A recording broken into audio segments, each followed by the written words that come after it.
Bendiciones a todos los que nos acompañan el día de hoy, a la gente que está a través de Facebook, a través de la transmisión, las redes sociales. Gracias. Te invito a que tomes tu lugar esta noche.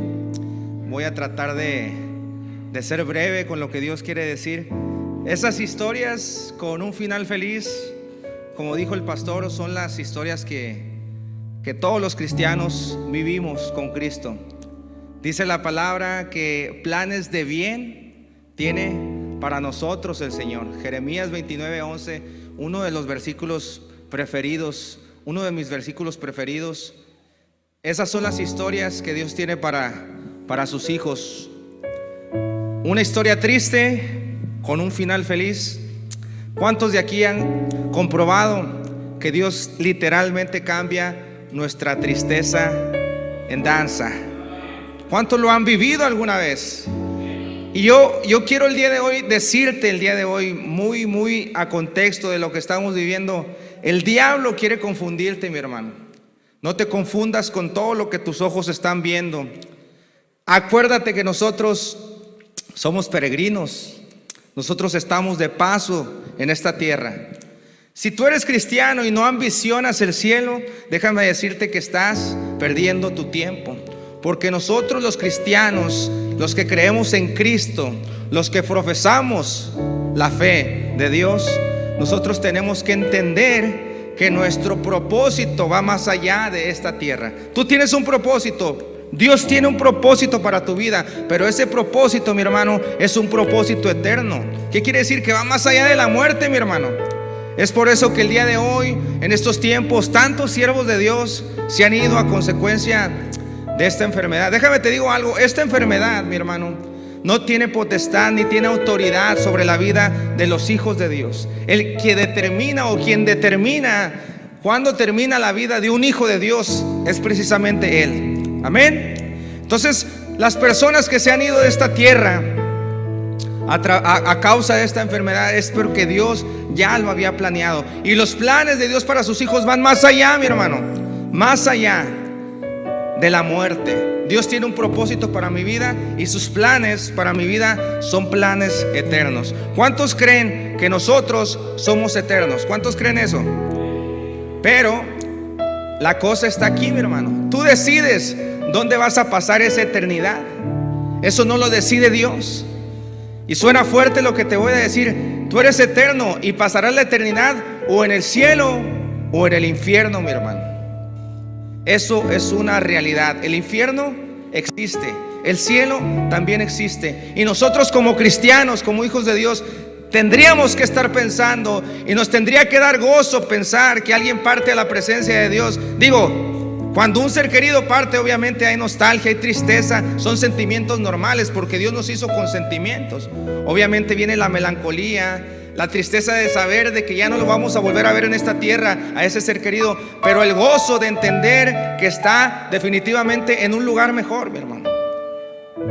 Piensa en el mejor lugar en el que te has encontrado en esta tierra, mi hermano. No sé, en alguna playa o en algún lugar que tú digas definitivamente es un lugar hermoso, me encantaría regresar ahí, me la pasé increíble. Piensa, no se compara. Cualquier cosa que pudieras vivir aquí no se compara con lo que Dios tiene preparado para nosotros allá en el cielo.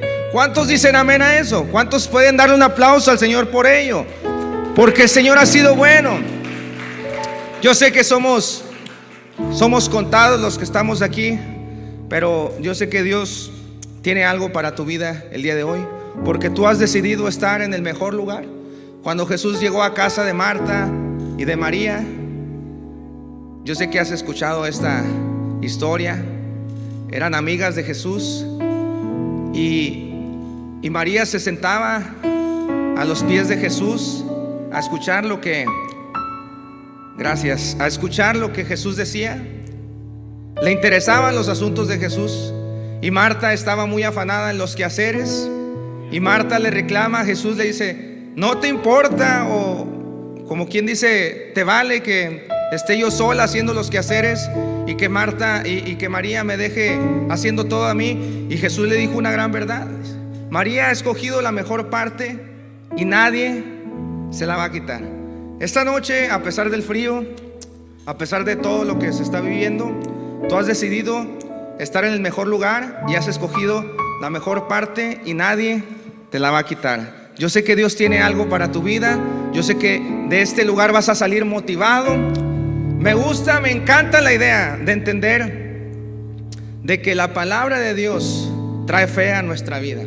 Yo lo entiendo de esta manera, mi hermano. Mira, me acuerdo cuando yo estaba pequeño que veía películas, no sé, de karate, y terminaba de ver la película y luego yo me agarraba ahí dando patadas y me creía karateca. Yo no sabía nada obviamente de karate, pero como veía la película me motivaba. Eso hacía que creciera un interés particular en mí sobre las artes marciales, porque veía la película. Lo mismo pasa con la palabra de Dios, mi hermano. Por eso dice la palabra, la fe viene por el oír y el oír palabra de Dios. Si tú estás en la tele escuchando puras malas noticias, estoy seguro que tu fe va a menguar, mi hermano. Estoy seguro que la duda va a empezar a ganar terreno en tu corazón, mi hermano. Pero si agarras la Biblia y comienzas a ver las buenas noticias, las promesas que Dios tiene para tu vida, te vas a motivar y tu fe va a crecer. Y una de las cosas que yo recomiendo, porque yo lo he vivido, es que en el momento de la prueba, en el momento de la duda, cuando te encuentres en incertidumbre, mi hermano, intencionalmente, yo lo he hecho, mi hermano, de verdad, y te lo digo, funciona. Agarro mi guitarra, o a veces ni tengo la guitarra a la mano, comienzo a cantarle al Señor, comienzo a adorar a Dios, mi hermano. Y esos problemas que son tan grandes ante mi perspectiva comienzan a hacerse pequeños, porque ante tu perspectiva, mi hermano, los problemas comienzan a engrandecerse, porque están más en tu mente que las promesas de Dios. Entonces Dios, ante tu perspectiva, mi hermano, comienza a hacerse pequeño. Entonces tus problemas son más grandes que tu Dios. Pero comienzas a cantar y comienzas a decirle: cuán grande es Dios, qué grande eres, maravilloso eres Dios. Dios comienza a hacerse grande en tu corazón, mi hermano, y tus problemas comienzan a hacerse pequeños. Lo he vivido, mi hermano, porque ¿sabes qué? Dios no necesita tu adoración, mi hermano. A Dios le encanta, y de hecho Dios busca adoradores. Dios los busca, Dios le encanta que le adoremos, pero Dios no necesita que le adores. El que necesita adorar a Dios eres tú, para que tu corazón comience a creer realmente que tienes un Dios grande, mi hermano. Yo me acuerdo, ahorita les voy a platicar algo que viví, que precisamente es el testimonio del cual hablaba el pastor antes de entregarme el lugar. Yo me acuerdo que ahí en mi subconsciente o en mi inconsciente estaba yo en coma. Yo cantaba un canto que se llama En Totalidad. Decía al Señor: tómame en tus brazos, Cristo, toma mi vida en tus manos. Yo entendía en ese momento que no había mejor refugio que los brazos del Señor, que no había mejor lugar en el que pudiera estar que en los brazos del Señor. Por eso la importancia, mi hermano, de venir a la iglesia a cantar con entendimiento, saber lo que estamos cantando, mi hermano. Tus canciones se convierten en una oración. Ahorita cantábamos: tu fidelidad es grande. Realmente Dios es un Dios fiel. Dios es un Dios oportuno, que nunca llegará tarde a tu vida. Ante tu orden cronológica, o ante tu reloj, o ante tu tiempo, como lo quieras llamar, pareciera que Dios llega tarde, pero Dios no llega tarde. Tú crees que Dios está tardando en obrar, pero Dios no se está tardando en obrar. Dios va a llegar en el momento preciso, en el momento oportuno, y Él nunca dejará que un hijo suyo quede avergonzado, mi hermano. Antes de que ocurriera lo que te voy a platicar, recuerdo que mi manera de ministrar siempre ha sido esa: hablarle a la gente, decirle que Dios tiene el control sobre todas las cosas, que nada se sale de las manos de Dios, que nunca serás un accidente, nunca serás un suceso inesperado o algo que Dios diga: ay, ¿qué está pasando? Se me fue la onda, ¿qué está pasando? Y que te descuide Dios. No.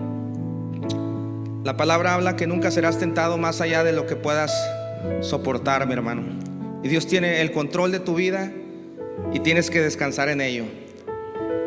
Que si Dios ha decidido llevarse a alguien, algún familiar, algún ser querido, es porque ya estaba en los planes de Dios. Nada se sale de sus manos, mi hermano. ¿Cuántos creen eso? ¿Cuántos descansan en ello?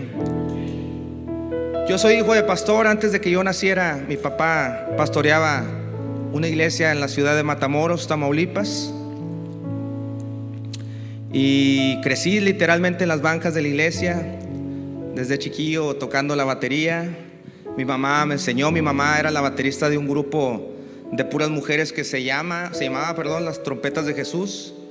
Mi papá conoció a mi mamá porque mi papá empezó a pastorear soltero. En una campaña invitaron a tocar a las Trompetas de Jesús y mi mamá iba en la batería. Y se conocieron, se casaron y pues yo soy el tercero de 4 hermanos. Crecí en la iglesia. Como en la edad de 15 años, ahora sí que agarré mi camino, me alejé un poco de los caminos de Dios. Yo tengo 33 años, mis hermanos. Yo sé que parezco que me veo como de 18, pero ya tengo 33 años. Y agarré mi camino un tiempo. Anduve lejos de los caminos de Dios, tocando en distintas agrupaciones. Por ahí del 2010, una enfermedad que tuvo mi padre en el corazón, estaba muy delicado. Yo me acuerdo que tuve mucho miedo de que mi padre falleciera. Yo hice un pacto con Dios. Yo le dije que si Él permitía que mi padre conociera por lo menos a uno de mis hijos, que yo le iba a servir y que yo le iba a dedicar mi vida y mi talento y mis fuerzas para Él. Y mi papá y Dios, bueno, mi Padre Celestial hizo un milagro en la vida de mi papá. Entonces yo entendí que Dios quería que anduviera en sus caminos. Y en ese instante tomé una decisión totalmente radical y dejé de tocar en el mundo y empecé a servirle a Dios en una iglesia en la ciudad de Matamoros. En el 2011 me voy para la ciudad de Hermosillo. Allá estuve viviendo casi 8 años, en Hermosillo, Sonora. Unos amigos me invitaron a tocar a un evento en un lugar que se llama Rancho Betania, a las afueras de la ciudad de Hermosillo. Me acuerdo que mi amigo, era como un martes, y me comentó que si podía echarles la mano, que si podía ayudarles en ese evento. Y me acuerdo que quedamos de vernos el viernes en la iglesia de su papá. Su papá es pastor en Hermosillo. Y ahí yo llegué el viernes como a la 1 de la tarde, sin siquiera sospechar, ni siquiera tener un presentimiento de lo que Dios iba a hacer, de lo que iba a pasar más bien. Empezamos a subir instrumentos a una camioneta, un pick-up. Empezamos a echar instrumentos, bocinas. Y luego traíamos una traila pegada y empezamos a echar más instrumentos y más bocinas y muchas cosas que íbamos a ocupar. Era un campamento de jóvenes. Y agarramos camino hacia Santana, el Rancho Betania. Y en el kilómetro 30 de la carretera Hermosillo a Santana, allá en Hermosillo hace mucho calor, mis hermanos. Hace un calor extremo. Allá es un clima desértico, de verdad. Mucho calor. Me tocaron temperaturas de 53, 52 grados centígrados. Demasiado calor. Y era en pleno verano. Fue un 21 de junio del 2013. Me acuerdo que mi amigo Erraí me platica. Yo realmente no recuerdo ese episodio, pero él me platica que empezó a sentir rara la camioneta. Yo iba en medio, en una camionetita de dos pasajeros nada más. Se me hizo fácil irme en medio porque íbamos relativamente cerca y muy despacio, la verdad.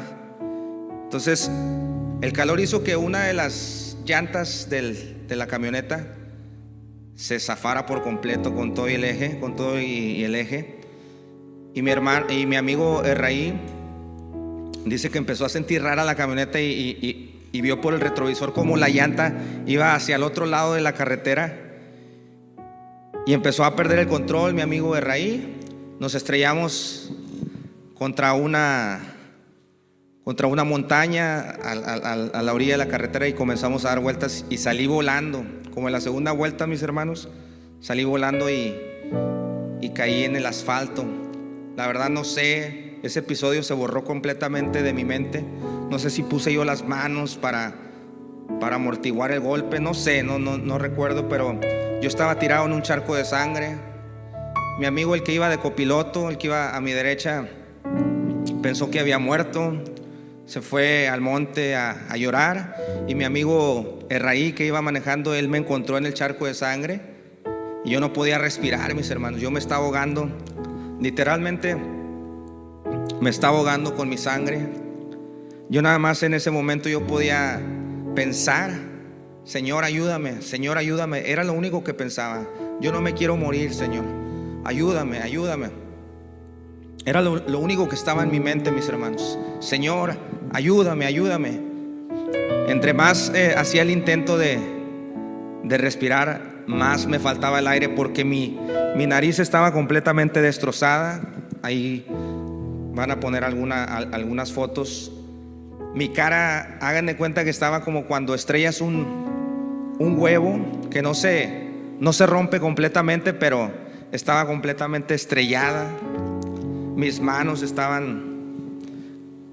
mis muñecas estaban hechas polvo. Y en ese momento yo no podía ni hablar, no podía respirar. Yo le decía al Señor: ayúdame, no me quiero morir. Era lo único que estaba en mi mente. Era mi única alternativa. Yo entendía que en medio de la nada, en medio de la carretera, en medio de la nada literal, nadie más podía ayudarme más que el Señor. Y yo clamaba con todo mi corazón, y de repente llegó una ambulancia. Era una ambulancia de traslado. Nada más iba pasando por ahí, no iba a ayudarme a mí, iba por un paciente a Nogales, y traía nada más unas gasas, no traía ningún instrumento con el que pudieran auxiliarme. Y me pusieron las gasas solamente se empaparon de sangre. Entonces después llegó la ambulancia, que era la que me iba a ayudar a mí. Ya te meten un tubo por la boca, un aparato que ellos usan para sacarte la sangre y que puedas respirar. Entonces ya ahí tuve un poquito de esperanza de sobrevivir. Yo ni siquiera sabía a cuánto tiempo estábamos de la civilización, de un hospital, de donde pudieran ayudarme. Yo no sabía cuánto tiempo estábamos. Yo realmente pensé que me iba a morir. Luego llegó el pastor, el papá de mi amigo, llegaron junto con el copastor, y yo los vi a lo lejos. Y con todas mis fuerzas, mi hermano, grité: pastor. Y yo los vi que voltearon. Yo ya estaba arriba de la ambulancia. Le dije: ore por mí. Y en eso se cerró la puerta de la ambulancia, y también se cerró mi mente. Como de película. Se cierra mi mente, se cierra la puerta de la ambulancia, se cierra mi mente, y despierto 7 días después en un hospital. Pero en ese proceso de los 7 días pasaron muchas cosas, mi hermano. Mi madre me platica, porque yo no lo recuerdo, que los doctores le dijeron que si quería estar, porque me iban a despertar, porque yo estuve en un coma inducido. Los doctores dijeron: lo vamos a despertar porque necesitamos ver qué cirugías le tenemos que hacer en sus ojos, porque su cara está completamente desfigurada. Me pusieron 3 placas en la cara. Ellos querían ver de qué manera me iban a arreglar la cara, pero así dormido no podían ver, porque necesitaban ver mis ojos abiertos. Y le dijeron a mi madre que si quería estar ahí en ese momento, y mi madre, sin dudarlo, dijo: yo quiero estar ahí. Me despiertan, y me desperté con mucho reproche, mis hermanos. Yo estaba muy enojado con Dios, porque yo veía mis manos. Toda la vida yo he sido baterista desde pequeño. Me encanta tocar la batería. Ha sido mi principal instrumento, mis hermanos. Entonces yo veía que mis manos estaban quebradas. Lo primero que pensé: ya no voy a volver a tocar la batería. Y luego me sentía la cara. Yo perdí 12 piezas dentales, mis hermanos. No solamente los dientes, sino también parte del hueso de la mandíbula. Mi quijada estaba completamente separada. rota así en dos, quebrada. Entonces yo le decía a Dios: ¿por qué, Señor, si tanto tiempo anduve lejos de tus caminos? Tanto tiempo estuve alejado de ti, dedicando mi talento al mundo. Y hoy que ando dentro de tus caminos, Señor, hoy que precisamente iba a servirte a ti a un evento para darte la gloria, permites que pase esto. Yo le estaba reprochando a Dios. Y mi mamá estaba ahí, mi mamá estaba llorando. Mi mamá estaba muy triste, pero mi mamá estaba triste porque ella sabía, porque ella entendía que no era la mejor actitud, que con esa actitud yo no iba a salir adelante tan pronto, no me iba a recuperar. Me vuelven a inducir al coma. Yo estaba pues delicado realmente. De mi cerebro estaba saliendo un líquido rosa. Había una fuga de mi cerebro que si no se tapaba, o que si no dejaba de salir ese líquido, tendrían que hacerme una cirugía en la cual yo podía quedar en estado vegetal o podía morir en la plancha. Entonces, ahí en el quirófano, entonces el pueblo de Dios, digo el pueblo de Dios porque se juntaron muchas denominaciones afuera del hospital. Muchas personas hicieron un servicio y comenzaron a orar. Mucha gente fue a interceder. Todos mis amigos músicos de Hermosillo ahí tocando, cantándole a Dios. Y esa noche Dios hizo un milagro. El Señor selló esa fuga. Entonces pasan los días y me despiertan. Dios hizo un milagro, mis hermanos, en mi físico, sellando la fuga. Pero de las cosas con las que quiero que te quedes el día de hoy es que Dios hizo un milagro en mi corazón y cambió mi mente, mi hermano. Ya ven que les digo que yo me levanté reprochándole a Dios, con mucho reproche. Me sentía yo con el derecho de decirle a Dios: ¿por qué, Señor? Pero ya después mi perspectiva era completamente diferente, de entender y de saber que yo estaba golpeado, de que yo estaba con mi cara desfigurada, mis brazos, y que tal vez ya no iba a volver a tocar la batería. Aún así yo estaba agradecido, mis hermanos, porque en ese accidente pude haber perdido la vida, y lo entendía después, mi hermano, después de que Dios hizo ese milagro en mi vida. Cambió mi mente completamente. Yo estaba agradecido, mi hermano. Cambió la perspectiva.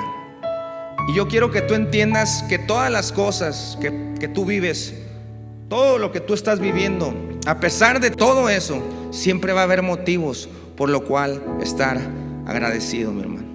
Y el agradecimiento es lo que te lleva a una adoración genuina, mi hermano, porque nosotros tenemos que adorarle a Dios por lo que Él es, no por lo que recibimos de su mano.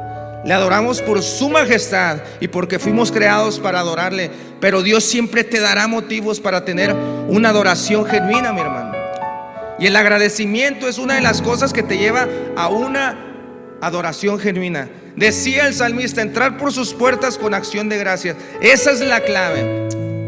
Recordar. Bendice, alma mía, le decía el salmista, y no olvides ninguno de sus beneficios. Esa es la clave. Hace poco mi padre estuvo muy grave, luchando contra el coronavirus. 3 semanas conectado a oxígeno las 24 horas. Yo pensé que mi padre ya era su tiempo, ya iba a partir de este mundo. Y me acuerdo que yo le clamé a Dios con todo el corazón: Señor, si es tu tiempo de mi padre, yo se lo entregué en las manos. Yo no lo quiero ver sufrir, nada más ayúdanos a pasar este trago amargo, Señor. Y Dios hizo un milagro. Pero en ese transcurso un amigo me mandó un mensaje. Me dijo: ahora, ¿cómo vas a justificar a tu Dios? ¿Que no se supone que es un Dios bueno? ¿Por qué permite que tu papá, si es un siervo suyo, pase por esta enfermedad? Yo le dije: bro, toda la vida el Señor ha estado con nosotros y nos ha mostrado su bondad y nos ha mostrado su fidelidad. ¿Tú crees que voy a dejar de pensar que Dios es bueno porque una ocasión Dios no hizo las cosas como nosotros queremos? Y Dios sigue siendo bueno. Y yo lo hubiera pensado aún cuando mi padre hubiera partido de este mundo, lo hubiera seguido pensando y lo sigo pensando. Dios sigue siendo bueno. He visto la bondad de Dios a lo largo de mi vida, como para que una ocasión en la cual Dios no haga las cosas como yo quisiera, yo deje de pensar que Dios es bueno. Porque el hecho que Dios haga las cosas a su manera y no como tú se lo pidas, no quiere decir que Dios no está trayendo respuesta a tu vida, y no quiere decir que Dios no está haciendo lo mejor para tu vida, mi hermano. Dios es un Dios soberano, y lo que Él decida sobre tu vida, sobre sus hijos, siempre será lo mejor, mi hermano. Y yo estaba muy agradecido porque Dios me había dado una nueva oportunidad, a pesar de todo lo que sentía, lo que veía. Me acuerdo que llegó un doctor después de hacerme muchas cirugías en la cara, en mis manos, y me ve y me dice, porque para esto, mi hermano, los doctores decían que yo iba a estar muchos meses en el hospital, y aparte la recuperación, terapias y muchas cosas. Y a los 15 días yo salí completamente de pie de ese hospital, mi hermano. Entonces llegó un doctor y me ve y me dice, tú ya te puedes ir de aquí. Me acuerdo que tenía yo un día de haberme hecho la última cirugía, y yo traía aquí en la nariz, traía como una cinta que usan los cirujanos o los enfermeros. Aquí traía una cinta y me dice, tú ya te puedes ir de aquí. Y a mí me dio mucho gusto, porque para esto yo pensé que iba a estar mucho tiempo en el hospital. Yo ni siquiera imaginaba cuándo iba a ser el día que yo saliera del hospital. Y el doctor me quita esa cinta de la nariz. Ya te puedes ir de aquí, me dice. Y el doctor se sale y yo me quedo muy contento. Y estaba mi mamá ahí, y me acuerdo que le decía, mamá, ya nos vamos, mamá, porque según el doctor ese mismo día yo ya podía irme. Yo estaba súper contento. Entonces de repente empecé a sentir mi garganta, la empecé a sentir muy, muy húmeda, y pasaba y como quiera sentía, y pasaba y como quiera sentía. De repente volteo a ver a la sábana de la cama en la que yo estaba acostado, un charco de sangre, mi hermano, así, la almohada llena de sangre, la sábana llena de sangre. Se me vino una hemorragia por la nariz y por la boca, mis hermanos. Ya no me dejaba respirar, yo me estaba ahogando nuevamente con la sangre. Mi mamá estaba orando ahí por mí, pero yo me acuerdo que mi madre ya estaba orando como diciendo, Dios, recíbelo en tu santa gloria. Como que mi mamá también pensó que yo ya me iba a morir, pero yo entendía que era el enemigo que quería infundir miedo en mi vida, porque como ya me iba del hospital, él quería que yo tuviera miedo de irme del hospital. Y lo llegué a pensar y dije, si aquí estoy en el hospital y me pasó esto, si estoy en mi casa, ¿quién me va a ayudar? ¿Quién me va a atender? Y yo me armé de valor, mis hermanos, y dije, yo me quiero ir de este hospital. Si el doctor lo dijo, yo me voy. Y me fui a mi casa. Y pasaron los días, y hasta la fecha no volví a regresar a ese hospital. Dios fue muy bueno. La recuperación, me acuerdo que los doctores decían que yo tenía que necesitar terapia en mis manos para siquiera volver a tener movimiento, porque yo estaba enyesado, mis hermanos, y yo no podía ni siquiera mover este dedo. Cuando yo empecé a mover así poquito el dedo, yo decía, gracias, Señor, porque ya me estás dando la victoria. Así movía poquito el dedo, yo no podía mover las manos, mucho menos las muñecas. Y fuimos con un ortopedista, y él me dijo que no iba a volver a tocar. Yo me puse muy triste, pero yo entendía que el que decidía eso era Dios, porque Dios me había dado ese talento, y el que tenía la última palabra sobre lo que Él mismo me había dado era Dios. Fui a una segunda opinión, un amigo de más confianza, y le dije, dime la verdad, hay posibilidades de que yo vuelva a tocar. Y me volvió a decir lo mismo, y dice, es que no, tus muñecas se hicieron polvo, es muy difícil que se vuelva a conectar todos los tendones, todo, es muy difícil. Dice, no, si acaso vas a tener un poco de fuerza para agarrar algo, pero tal vez ni eso. Yo estaba muy triste, mis hermanos, pero yo me aferré. Me acuerdo que una vez mis amigos del grupo Callado, porque yo tocaba con ellos cuando tuve el accidente, yo tocaba con ellos, y mis amigos tenían algunas fechas cuando yo me accidenté, pues que tenían que sacar. y trajeron un amigo de Navojoa para que cubriera esas fechas en las que yo no iba a poder tocar. Me acuerdo que me llevaron un ensayo. Te estoy hablando 2 meses después de que ocurrió el accidente. Yo ya nada más traía una mano enyesada y estaba en el ensayo y le dije a mi amigo, me atreví así, porque el doctor decía que si yo hacía por tocar me iba a ir peor. Le dije, préstame la batería, y agarré la batería y comencé a tocar. Y comencé a tocar, mis hermanos. Y luego pasaron los días y otra vez fui a la iglesia y agarré la batería. Y esa fue mi mejor terapia, mis hermanos. Y no necesité ninguna terapia con ningún terapeuta, nada, mis hermanos. Dios hizo un milagro y mis manos quedaron nuevamente como antes, mi hermano. Y esas cosas son las que hace el Señor, mi hermano. Empezó una historia triste, se terminó en gozo, mi hermano. Me acuerdo que los gastos médicos eran mucho dinero que mi familia ni yo teníamos en ese momento. Y Dios, hasta en eso, Dios suplió y sobró, mis hermanos. Y yo te digo algo, Dios no te va a llevar a que atravieses algo en donde Él no pueda sostenerte.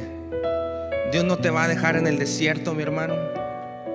Dios tiene el control de su vida, de tu vida, y nada se sale de sus manos. Y quien tiene la última palabra en tu vida, como la tuvo en mi vida, fue el Señor. Como la tuvo en la vida de mi padre, fue el Señor. Clamamos al Señor con todo el corazón, pero jamás condicionamos. Entendíamos que Él tenía la última palabra, y que si la última palabra era que mi padre ya no estuviera en esta tierra, aceptaríamos su voluntad. De eso se trata la vida con Cristo, mi hermano. No vamos a entender muchos planes de Dios. Nuestra mente finita no va a entender la mente de un Dios soberano, mi hermano. Por eso dice la palabra, vuestros pensamientos no son mis pensamientos. Los planes de Dios para tu vida, mi hermano, van más allá de esta tierra. Con esto empecé y con esto estoy terminando. Dios tiene planes más allá de lo que tú te pudieras siquiera imaginar. No alcanza tu mente a entender, siempre y cuando tú descanses y te abandones en los brazos del Señor. Amén. Dios tuvo la última palabra en mi vida. Dios hizo un milagro. No te confundas. Aún hoy Dios sigue haciendo milagros, mi hermano. Aún hoy, aún en medio de todo lo que estamos viendo, Dios sigue haciendo milagros, mi hermano. Las promesas de Dios para tu vida, para mi vida, no tienen fecha de caducidad, mi hermano. Están vigentes para ti, están vigentes para mí. Dice, todo pasará, pero mi palabra no pasará. Hasta la última letra de su palabra se cumplirá. Y ahí van sus promesas para tu vida, mi hermano. Para mi vida, yo me aferro a sus promesas, mi hermano. Yo descanso en que Él tiene la última palabra. Y si Dios lo hizo conmigo, como dijo el pastor antes de entregarme el lugar, Dios lo hará contigo. Aún hoy, vete de este lugar motivado y creyendo que aún hoy, 2021, Dios sigue haciendo milagros, porque Él no cambia. Él sigue siendo el mismo. ¿Por qué no te pones de pie? Yo quiero que cantemos. Yo quiero que ahí donde tú estás puedas cantar conmigo, adorar a Dios. Sabes que cuando tú cantas, mi hermano, cuando tú adoras, cuando tú levantas tus manos, a pesar de cualquier situación que pudieras estar atravesando, tú le estás diciendo al Señor que lo has puesto a Él por tu refugio, que es la roca más alta que tú. Amén. Levanta tus manos ahí donde estás. Dile, Señor, gracias por tener el control de mi vida, Señor, por ser mi esperanza, Señor. En medio de la incertidumbre, Señor, en medio de la duda, Canta conmigo, yo quiero escucharte. Levanto mis manos, yo quiero oírte cantar, aunque no tenga fuerza. Con todo tu ser, levanto mis manos, aunque tenga 1000 problemas. Levanto mis manos, levanto mis manos. Tan sencillo como levantar tus manos, aunque no tenga fuerzas. A ti, Señor, levanto mis manos, aunque tenga 1000 problemas. Con todo tu ser, cuando levanto mis manos, comienzo a sentir una unción que me hace cantar. Cuando levanto mis manos, comienzo a sentir. Dile: sí, Señor, ese que viene a pudrir tus yugos. Cuando levanto mis manos, mis cargas se van. Nuevas fuerzas tú me das. Todo esto es posible, todo esto es posible. Cuando levanto a ti mis manos, Señor, levanto mis manos, levanto mis manos. Iglesia, quiero oírte cantar con todo tu ser, aunque no tenga. Oh, levanto mis manos, aunque tenga 1000 problemas, aunque tenga 1000 problemas. Cuando levanto mis manos, cuando levanto mis manos, comienzo a sentir una unción que me hace cantar. Cuando levanto mis manos, comienzo a sentir el fuego. Dilo. Oh, maravilloso. Cuando levanto mis manos, mis cargas se van. Nuevas fuerzas tú me das. Oh, Señor, todo esto es posible, todo esto es posible. Cuando levanto a ti mis manos, Señor. ¿Sabes? Es hermoso sentir la presencia de Dios, ese escalofrío, esas ganas de llorar. Pero no quede en eso, mi hermano. Dice la palabra de Dios que la unción viene a pudrir los yugos, mi hermano. Y yo estoy seguro que en este momento se están cayendo, pudriendo esos yugos, mi hermano. Yo estoy seguro que en este momento Dios está tomando cartas en tus asuntos, mi hermano.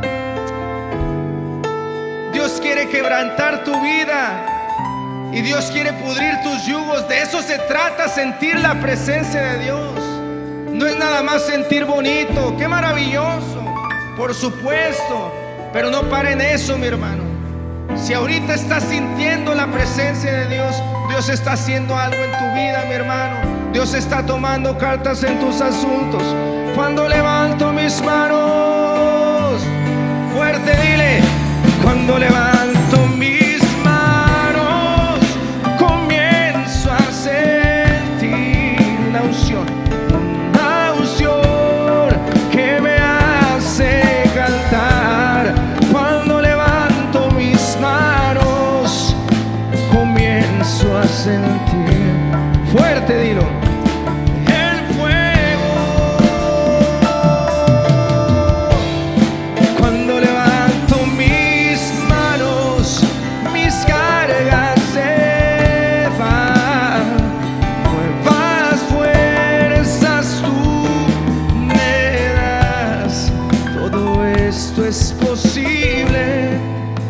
todo esto es posible cuando levanto mis manos. Gracias Señor, gracias Señor, porque tú no tomas descanso, Señor, porque tú estás orando, Señor, porque tú no nos sueltas, Dios, en la calma o la tormenta, en el valle o en el pantano, Señor, en el desierto tú no nos dejas, Señor. Maravilloso eres tú, Señor.